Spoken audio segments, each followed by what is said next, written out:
You get your final carry. If you got a carry by doing this operation, or you got a carry by doing this operation, then you got a carry. Okay. So if you take these two and you OR them together, that should be your carry out.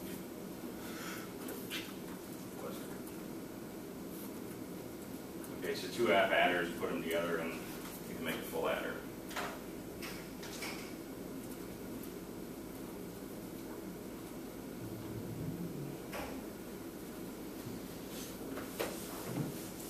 And you remember the ripple carry counter that we talked about with T flip-flops? And that you worked on in your homework?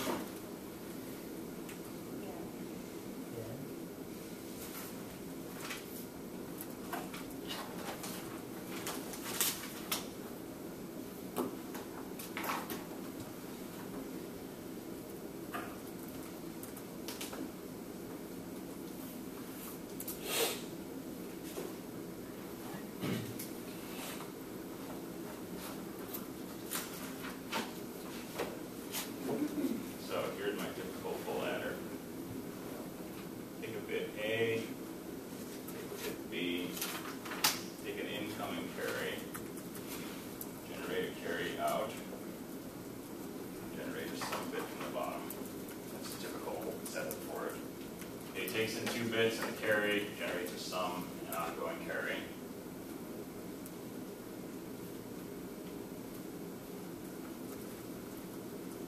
So if you take 4 full adders,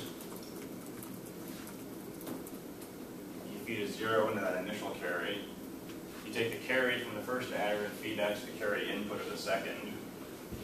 Take the carry out here, add it to the carry input of the third. Take that and add it to the fourth. Sums. Okay, you can take 2 4-bit numbers. One is the A's, another is the B's, and this circuit will add them together. And you get the sum out through the bottom. And that's a very simple way to make an adder. And each of those full adders just has that kind of circuitry inside it. Okay, so you don't need to actually look at the truth table for adding 2 4-bit numbers together. You can look at the truth table for building a single full adder and then just cascade them together. And this is called a ripple carry adder for the obvious reason that the carries ripple through. And so just like with the counter, if you were to add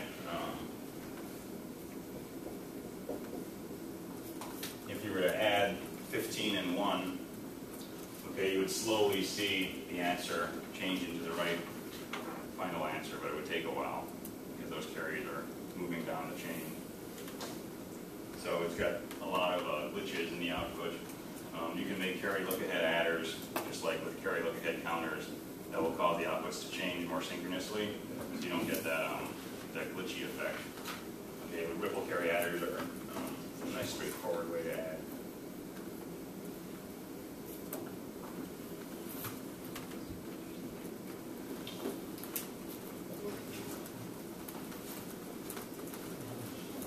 I think I have time to talk you through multiplication. Multiplication is just like what you do in decimal.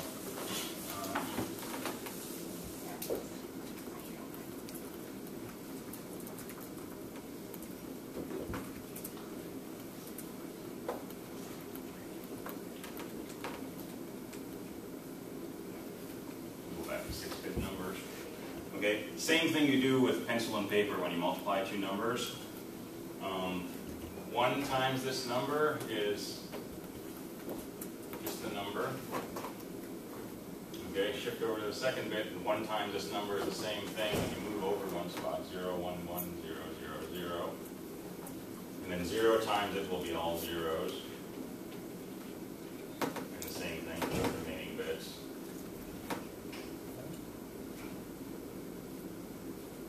Okay, you get these partial products and you add them together. So 0 is 0, 1 is 1, 1 and 1 is 0, carry the 1, 1 and 1 is 0, carry the 1, there's a 1, and then you get zeros in all these other spots. And that's 18, 6 times 3.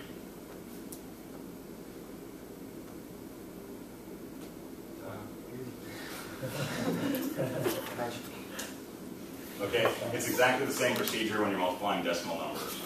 Okay, in fact, it's a lot easier because you don't need to multiply by 7 or 5 or 9. You're multiplying by either 0 or 1. If you multiply by 1, you just get back the original number. If you multiply by 0, you get 0. Okay, so it's very easy to do the multiplications. And that will let us build hardware, pretty simple design that will do this through a bunch of digital logic. Okay, I'm going to get into this.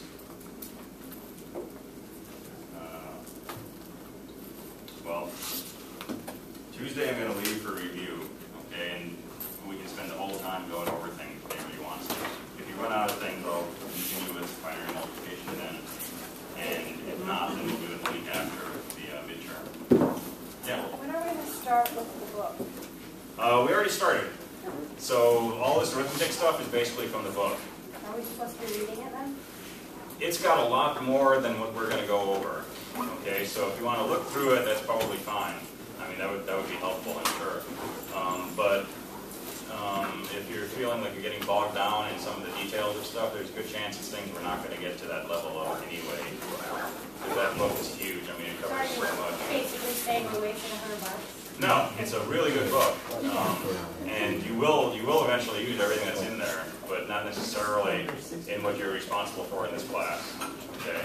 Will it help with the homework?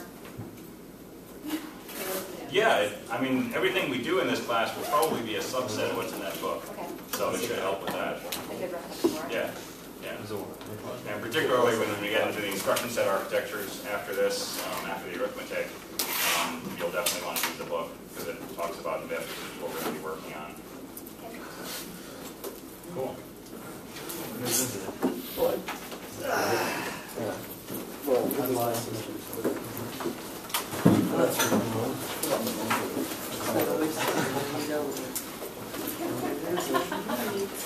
didn't know about that prior to purchasing the book.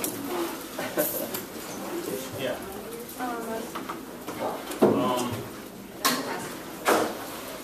Okay.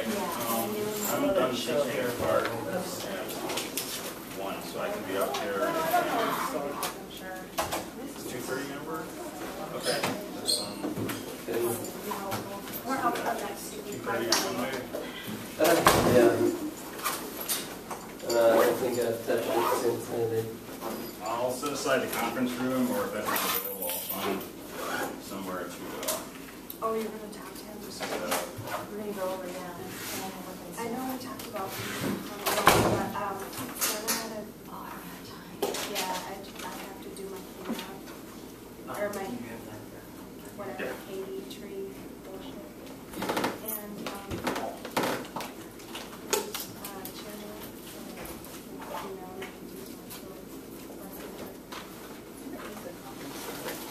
do you know where the main office is? It's right next to that. If you're in doubt, you go in and ask.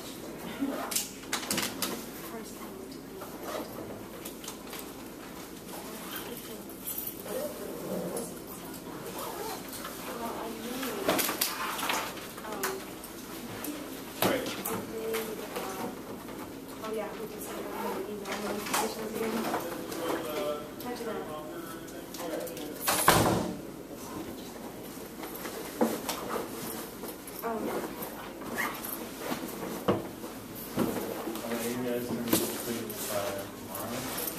Probably not by tomorrow.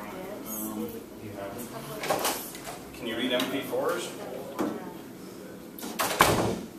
Not today.